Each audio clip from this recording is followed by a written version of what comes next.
প্রিয় বন্ধুরা, সবাইকে স্বাগতম জানাই ভাদো বলদিয়া পুকুর মাঠে। ভাবছো তো এখানে কি হচ্ছে? চলো তোমাদের সব বলছি।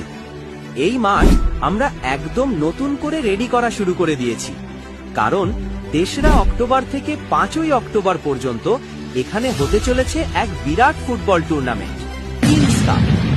ড্রোন শটে দেখলেই বুঝতে পারবে মাঠ আর চারপাশের প্রাকৃতিক দৃশ্য একদম ওয়াও। এখন সবাই ব্যস্ত মাঠটাকে সুন্দর করে সাজাতে। এবারে টুর্নামেন্ট হতে চলেছে একদম স্পেশাল, তাই সব ফুটবল প্রেমীদের অনুরোধ, এই 3 দিন মাঠে এসে খেলা উপভোগ করো। যারা মাঠে আসতে পারবে না তাদের জন্যও দারুণ খবর, লাইভ টেলিকাস্ট দেখতে পাবে তোমরা টিসি মালদা ইউটিউব চ্যানেলে। তাই অবশ্যই চ্যানেলটি সাবস্ক্রাইব করে রেখো, লাইভে আমাদের সঙ্গে যুক্ত হতে ভুলে যেও না। বিশেষ অতিথি হিসেবে থাকবেন